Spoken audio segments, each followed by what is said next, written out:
한국 진짜 영어, 영어혁명 반쌤 채널에 오신 것을 환영합니다. 여러분 안녕하세요. 지난 시간에 이어서 영어 문장의 특성과 원리에 대한 그 두 번째 강의를 시작합니다. 이것은 여러분이 앞으로 영어를 할 수 있을지 없을지의 여부를 판가름하는 기준이 되는 대단히 중요한 지식이지만 그 어느 곳에서도 배울 수 없는 내용입니다. 제가 이제부터 이것들에 대한 모든 것을 가르쳐 드리겠습니다. 이 문장의 원리에 얽힌 비밀에 대한 모든 것을 확실히 알고 싶으신 분은 이 강의를 시작하기 전에 지금 바로 구독과 좋아요를 꼭 눌러주시고 이 방송 끝까지 시청해 주세요. 오늘은 먼저 행위자 주어라는 것에 대해서 알아보도록 하겠습니다. 영어는 실제로 행위를 할 수 있는 사람이나 동물을 주어로 놓고 표현하기를 좋아합니다. 단 움직일 수 없는 사물이 주어가 되는 경우도 있는데요. 그런 경우에는 그것이 사건의 원인일 때거나 동작이 아닌 상태만을 표현할 때입니다. 예문을 한번 봐주시죠. A번 예문 보니까 A child was run over by a car last night. 한 어린이가 어젯밤에 차에 치였다 라는 문장이고요. B번 예문 A car ran over a child last night. 어떤 차가 어젯밤에 한 어린이를 치었다 이런 뜻입니다. 두 문장은 사실 같은 사건을 두 가지의 다른 문형으로 나타낸 경우인데요. A번 예문은 수동태고 B번 예문은 능동태임을 할 수가 있습니다. 원래는 B처럼 능동태로 쓰는 것이 일반적이지만 이런 경우는 주어를 사람으로 하기 위해서 비록 수동태일지라도 A처럼 쓴다는 것입니다. 무생물 주어가 동작 동사를 취하는 경우가 있습니다. 움직일 수 없는 무생물을 주어로 사용한 문장인데도 동작 동사가 쓰여 있는 경우가 있거든요. 이처럼 움직일 수 없는 무생물을 동작 동사의 주어로 쓰는 경우는 무의지 동사로 쓰인 것이며 주어의 동작에 대한 표현이 아닌 성질이나 상태만을 표현하되 그 주어의 속성을 강조하는 표현입니다. 따라서 이 경우는 문장이 능동의 형태라 해도 반드시 수동으로 번역을 해야만 합니다. 이러한 동사의 표현 형태를 능동형 수동 이렇게 부릅니다. 예문 보겠습니다. A번 The heavy snow hindered the plane from taking off. 폭설 때문에 그 비행기는 뜨지 못했다라는 뜻이죠. 여기에서 주어인 폭설은 비행기가 뜨는 것을 방해한 원인이 됩니다. 이렇게 지금 주어가 무생물 주어인 걸 알 수 있습니다. 그럴 때에는 주어가 이 사건을 일으킨 원인이라고 제가 말씀드렸어요. 다음에 B번 예문 보겠습니다. This book sells well. 이 책은 잘 팔린다 라고 해석이 되어 있죠. 여기에서 책이 파는 것이 아니라 팔리는 것입니다. 즉 주어의 평소의 상태이지요. 무슨 소린가 하면 sell이란 말은 원래 타동사로서 팔다라는 뜻입니다. 그런데 여기는 지금 목적어도 없고요. 실제로는 목적어 역할을 해야 할 말인 이 사물주어인 this book이 주어 자리를 차지했어요.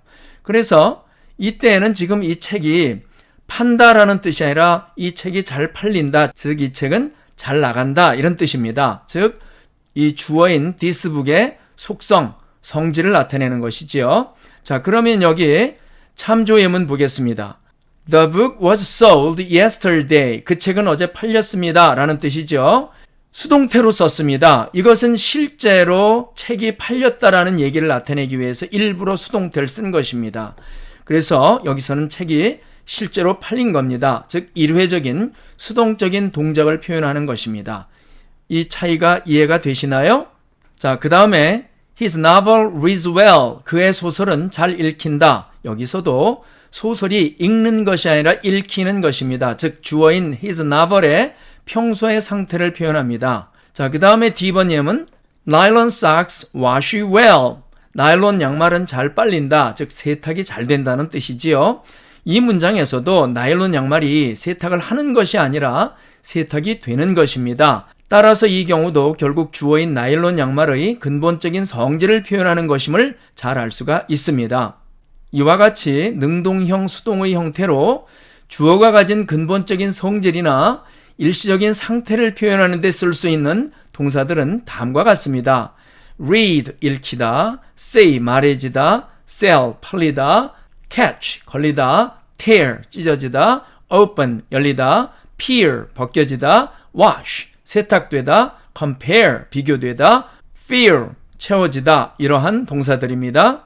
이러한 동사들은 원래는 주로 타동사로 쓰이는 말이지만 이러한 용법으로 쓰이는 경우에 한해서는 전부 다 목적어가 없이 자동사의 현재형이나 과거형으로 쓰이는 것이 특징입니다. 그 다음에 우리가 오늘 두 번째로 배울 내용이 인격체 대표의 원리라는 것입니다. 어떤 사건에 있어서 인격을 가진 존재가 주체적으로 관련된 사건의 경우에 우리말의 경우는 표현 감각상 그 인격체에 포함된 신체나 그 주변의 일부분을 그대로 문장의 주어나 목적어 등으로 쓰기 쉽지만 영어 문장에서는 그 원래의 인격체, 즉 주체가 없이 객체인 그 일부분만을 주어나 목적어로 쓰질 않고 반드시 그와 관련된 원래의 인격체를 주어나 목적어의 자리에 놓고 표현하며 그 인격체에 포함된 일부분은 따로 뒤로 돌려서 부사구로 만들어 표현을 합니다. 이것을 인격체 대표의 원리라고 합니다. 다음 예문들을 보시기 바랍니다. 다음은 인격체가 주어로 올 때의 예문입니다. 1번 예문, 고양이의 눈은 어두운 곳에서도 잘 볼 수 있다를 영작하면 어떻게 될까요? A. The cat's eyes can see well in the dark. 고양이의 눈은 어두운 곳에서도 잘 볼 수 있다. 우리말식으로 표현한 건데 지금 우리말을 그대로 갖다가 영어로 옮겨 놓은 것입니다. 그런데 맞다고 합니까? 틀리다고 합니까? 예, 틀리다고 합니다. 뭐가 틀리는지 잘 모르겠죠? 자, 그러면 이번엔 B번 예문을 살펴보시기 바랍니다. A cat can see well in the dark with its eyes. 고양이는 어두운 곳에서도 잘 볼 수 있다. 이런 뜻이죠. 이것이 바로 인격체 대표의 원리에 따른 표현인데요. 이 두 예문이 뭐가 다른지 한번 다시 살펴보겠습니다. The cat's eyes can see well in the dark 하면은 고양이의 눈이 어두운 곳에서도 잘 볼 수 있다는 뜻입니다. 그러니까 고양이의 몸이 없이 고양이의 눈만 가지고 본다는 뜻이 되는 겁니다. 이상하지 않습니까? 여러분, 고양이에게서 고양이의 눈을 빼면 그 눈이 혼자서 무언가 사물을 볼 수가 있을까요? 볼 수가 없죠. 그래서 이 문장은 틀리게 되는 겁니다. 자, 그런데 A cat can see well in the dark with its eyes. 여기에서 이렇게 with its eyes를 괄호를 쳐놓은 것은 이것은 실제로는 생략된 표현이라는 뜻입니다. 당연히 볼 때는 눈으로 보겠죠. 그래서 실제 문장은 A cat can see well in the dark. 여기까지 하고 끝나는 겁니다. 어쨌든 그래서 이 내용을 번역해 보니까 고양이는 어두운 곳에서도 잘 볼 수 있다가 되는데 역시 고양이가 눈으로 보는 것이 맞지요. 고양이 눈이 보는 것이 아닙니다. 바로 이러한 경우를 인격체 대표의 원리라고 하는 겁니다. 우리말은 직관적인 언어라서 그저 눈에 보이는 대로 뭐든지 주어로 삼아서 말을 해도 크게 문제가 없습니다. 따라서 위와 같은 경우에도 고양이의 눈을 주어로 놓고 동작 동사를 사용해서 말을 하더라도 그것을 이상하게 느낄 한국인은 아마도 거의 없을 것입니다. 그러나 영어는 논리적인 언어이기 때문에 그 인격의 주체와 그 부속물을 별도의 객체로 봅니다. 따라서 고양이의 눈이 보는 것이 아니라 고양이가 눈으로 보는 것으로 인식하는 것이지요. 다음의 더 많은 예들을 통해서 이 사실을 확인해 보세요. A번 예문 보겠습니다. 개의 코는 냄새를 잘 맡는다. 우리말식의 표현인데 우리말식으로는 문제가 없습니다. 그런데 문제는 이걸 그대로 영어로 옮기면 문제가 생기죠. 그래서 여기 small a번처럼 the dog's nose smells well 하면은 비문이 됩니다. 이것은 틀린 표현이죠. 왜냐하면 조금 전에 제가 고양이의 예를 통해서 말씀드린 것처럼 개의 코만 똑 잘라놓고 냄새 맡아봐라 그러면 냄새를 맡을 수가 있을까요? 불가능하죠. 그래서 small b번처럼 A dog smells well with its nose는 생략하죠. A dog smells well처럼 말을 해야 된다는 겁니다. 개는 그것이 코로 냄새를 잘 맡는다. 당연히 코로 맡을 테니까 with its nose를 생략하고요. 그래서 이렇게 쓰는 것이 영어다운 표현이다. 옳은 표현이다. 이런 얘기입니다. 똑같은 원리로 B번 보겠습니다. 매의 눈은 먼 곳을 볼 수 있다. 우리말식 표현으로는 문제가 없어요. 그래서 눈이 아주 좋은 사람을 매눈을 가졌다 이런 말도 합니다. 자, 그런데 그 말을 그대로 영어로 옮긴 small a번 같은 The hawk's eyes can see far 이렇게 쓰면 안 된다는 거죠. 왜냐하면 매 눈만 빼놓으면은 아무리 눈이 좋아도 먼 곳을 볼 수 없지요. 가까운 곳도 안 보일 겁니다. 볼 수 없을 겁니다. 그래서 이 small B번 같이 a hawk can see far 이렇게 쓰겠죠. with its eyes는 당연히 생략할 거고요. man은 그것의 눈으로 먼 곳을 볼 수 있다라는 개념이 됩니다. 당연히 눈으로 볼 테니까 자 with its eyes가 생략되고 a hawk can see far가 되고 man은 먼 곳을 볼 수 있다라는 개념으로 이렇게 쓰는 것이 영어다운 표현이라는 뜻입니다. C번 예문 보겠습니다. 그녀의 다리는 일자로 벌릴 수 있다. 우리말식 표현입니다. 전혀 문제가 없어요. 우리말식으로는. 그래서 인격체 대표의 원리를 모르는 사람이 영작을 한다면 small a번과 같이 her legs can spread straight 라고 써놓고 목에 힘을 딱 줄 겁니다. 뭐가 틀렸지? 전혀 틀리지 않았어. 이렇게 생각할 수 있습니다. 왜? 이 말을 그대로 해석해보면 그녀의 다리는 일자로 벌릴 수 있다. 똑같잖아요. 그죠? 그래서 전혀 이상한 것을 눈치채지 못합니다. 그러나 정확하게 말하면 이것은 비문입니다. 틀린 표현이에요. 미국 사람이 보면 깜짝 놀랄 표현입니다. 그러면 어떻게 쓰나요? B번 같이 She can spread her legs straight. 그녀는 다리를 일자로 벌릴 수 있다. 이렇게 써야 된다는 얘기입니다. 이걸 좀 설명을 해드릴게요. 왜 이렇게 되느냐 하면 일단 이 she는 주체가 되고요. her legs는 객체가 됩니다. 무슨 소린가 하면 her legs는 자기 마음대로 다리를 벌리거나 오므리거나 하는 재주가 있습니까? 없습니까? 그런 능력이 없어요. 오직 이 다리를 자기의 수족으로 가지고 있는 그녀만이 벌리기도 하고 오므리기도 하고 하는 능력이 있는 거죠. 그래서 이렇게 이 her legs 같은 she의 몸의 일부분인 이러한 부분을 가지고 있는 she가 주어로 항상 쓰이고 이 her legs 같은 이러한 말들은 객체로 본다는 겁니다. 그래서 이러한 객체들이 주어로 직접 오지 않고 이렇게 지금 이거는 객체가 같은 사람의 몸에 붙어 있는 거죠. 그래서 이런 경우에는 주어가 사람, 즉 인격체가 오고 그 다음에 그 사람의 몸의 신체 일부분인 her legs는 목적어로 왔습니다. 이렇게 쓰는 것이 영어다운 표현이라는 거지요. 자, 그런데 이와 같은 경우라도 주어의 동작이 아닌 상태를 표현하는 것이라면 물론 다음처럼 그 인격적 주체가 아닌 그것에 속한 신체의 일부분이라도 주어로 사용해서 표현할 수는 있습니다. 그러나 심지어 이런 경우라 할지라도 역시 인격체를 주어로 놓고 쓰는 것이 좀 더 영어답게 쓰는 표현인 겁니다. 자, 한번 볼까요? 예문 봅니다. A번 예문 보겠습니다. 그녀의 손은 작다. Her hands are small. 이렇게 써도 된다는 거예요. 이런 경우에는 주어로 이렇게 her hands를 놓고 그러나 그럼에도 불구하고 she has small hands라고 쓰면 좀 더 영어답고 버터 냄새 나는 표현이 된다는 거죠. B번 그녀의 다리는 날씬하다. Her legs are slim. 전혀 문제 없습니다. 그럼에도 불구하고 또 she has slim legs라고 쓰는 것이 좀 더 영어다운 표현이라는 얘기고요. C번 그녀의 눈은 갈색이다. The girl's eyes are brown. 문제 없습니다. 그런데 the girl has brown eyes 이렇게 쓰는 것이 좀 더 영어다운 표현이라는 것이고요. 제인의 발은 귀엽다. Jane's feet are very cute. 쓸 수 있습니다. 전혀 문제 없는 문장이지만 그럼에도 불구하고 이 경우도 Jane has very cute feet 이렇게 쓰는 것이 더 버터 냄새 나는 표현이라는 얘기예요. 지금 무엇이 다릅니까?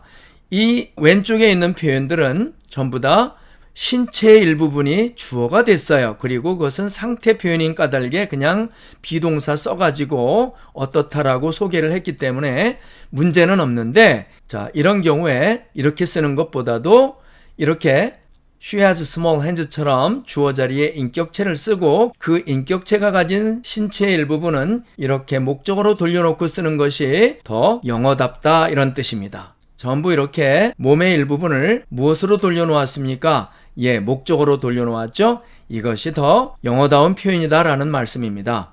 다음 예문들을 보아주세요. 다음은 인격체가 목적어로 올 때의 예문입니다. A번 예문입니다. I congratulated his graduation 이라고 썼어요. 그런데 X라고 합니다. 여기 해석을 보니까 나는 그의 졸업을 축하해 주었다. 이 영문으로 다시 돌아가서 나는 그의 졸업을 축하해 주었다. 문제가 없는 것 같은데 이상하다. 왜 이걸 틀렸다고 했을까? 라는 생각이 들지요. 우리말식 표현으로는 이 말이 전혀 문제가 없습니다. 그런데 왜 문제가 되느냐면, 자, 한번 볼까요? 우리가 목적어라고 하는 개념은 어떤 개념이었습니까? 주어가 일으킨 사건을 받아들이는 대상이라 그랬지요? 그런데 내가 그의 졸업을 축하해주면 그는 축하를 받겠습니까? 못 받겠습니까? 내가 이미 그의 졸업을 축하해 주었기 때문에 그에게 돌아갈 축하는 없게 되죠. 그래서 결국은 그는 축하를 받지 못하게 되는 것입니다. 우리가 축하를 해준다 그러면은 축하받을 사람을 축하해 줘야 돼요? 아니면은 이런 이벤트를 축하해 줘야 돼요? 당연히 그가 졸업을 했으니까 그가 축하를 받아야 되겠죠. 그래서 영어에서는 이것을 먼저 그림을 그려보고 그림을 맞추어서 말을 합니다. 그래서 이 small b-번 예문을 보니까 I congratulated him on his graduation 이렇게 썼죠. 일단 I congratulated him 하니까 정확하게 축하받을 그에게 축하가 돌아갔습니까? 예, 돌아갔네요. 그 다음에 이제 그의 졸업이라고 하는 것은 무엇이 되느냐면 내가 그에게 축하해주는 근거가 되지요. 그래서 뒤로 이렇게 따로 돌려서 부사구로 만들어 주었습니다. 문장이 끝나고 그 뒷자리는 앞에 있는 동사를 꾸며주는 부사자리라고 우리 앞에서 공부를 했지요. 여기서는 구가 왔으니까 이것이 부사구가 되는 것입니다. 자, 어찌되었든 이렇게 his graduation은 내가 그를 축하해주는 근거가 되는 것이기 때문에 뒤에다가 따로 돌려서 이렇게 부사구로 만들어 주었음을 알 수가 있습니다. 그래서 결국 나는 졸업을 맞이해서 그를 축하해 주었다 이런 의미가 되는 거예요. 문자적으로는. 그런데 이렇게 우리가 말하지 않죠. 실제로 우리나라 말로 이렇게 말하는 것을, 즉 나는 그의 졸업을 축하해 주었다라고 말하는 것을 영어로는 I congratulated him on his graduation 이렇게 쓴다고 생각하면 됩니다. 왜냐하면 축하받은 대상은 그의 졸업이 아니고 그 사람이기 때문에 그렇습니다. 즉 힘이기 때문에 그렇습니다. B번 예문 볼까요? 같은 원리로서 I prevented his smoking 나는 그의 흡연을 금지시켰다. 우리말로는 전혀 문제가 없는 것 같아요. 그런데 세모를 쳤습니다. 이 세모를 쳤다는 얘기는 무슨 소리냐면 이 사람들이 구어체 같은 데서 이렇게 쓰기도 한다는 거죠. 그것은 왜 그러냐면 우리나라 사람들 같이 미국 사람들과 개념이 다른 사람들이 많이 이민 가서 살다 보니까 그런 말들을 자꾸 쓰게 되다 보니까 그것이 바로 언어 세상 속에 조금씩 스며들어서 그렇게 쓰는 사람들도 있다는 뜻입니다. 그러나 정확한 표현은 아니라는 거죠. 어쨌든 이렇게 하니까 나는 그의 흡연을 금지시켰다. 우리말로는 말이 딱 떨어집니다. 그런데 이것은 역시 우리말식 표현인 거죠. 이 사람들은 어떻게 표현을 하느냐면 I prevented him from smoking 이렇게 표현한다는 얘기예요. 나는 흡연으로부터 그를 금지시켰다. 즉 그가 흡연하지 못하도록 금지시켰다 이런 뜻입니다. 그래서 결국 이것이 우리가 말하는 나는 그의 흡연을 금지시켰다라는 뜻의 정확한 영어가 되는 거죠. 그러니까 우리말로는 나는 그의 흡연을 금지시켰다라고 말해도 문제가 없지만 그것을 영어로 쓸 때는 이렇게 I prevented him from smoking 이렇게 써야 된다는 것입니다. 왜냐하면 prevent를 당한 것은 힘이지 스모킹이 아니거든요. 이해가 되십니까? C번 예문 보겠습니다. He robbed her money. 그는 그녀의 돈을 강탈했다. 이렇게 해석이 되어 있어요. 전혀 문제가 없는 것 같습니다. 그런데 왜 이것이 잘못되었다고 이렇게 X로 표시가 되어 있을까요? 그것은 이 rob이라고 하는 동사의 특징 때문에 그렇습니다. 무슨 소리냐면 자, rob이라는 말은 사람이나 은행 같은 것들을 털다라는 뜻입니다. 즉 강도질하다라는 뜻이에요. 사람을 털어서 강도질하는 사람은 예를 들어 산적이나 해적같이 사람에게 직접 총칼을 들이대고 사람을 위협해서 너 가진 거 다 내놔 이렇게 으름장을 놓아서 가진 것을 빼앗아가는 것을 강도질하다라고 표현합니다. 그렇다면 강도질은 물건에 대고 합니까? 아니면은 사람에 대고 합니까? 예, 사람에 대고 합니다. 도둑질과 강도질이 있어요. 무슨 차이가 있나요?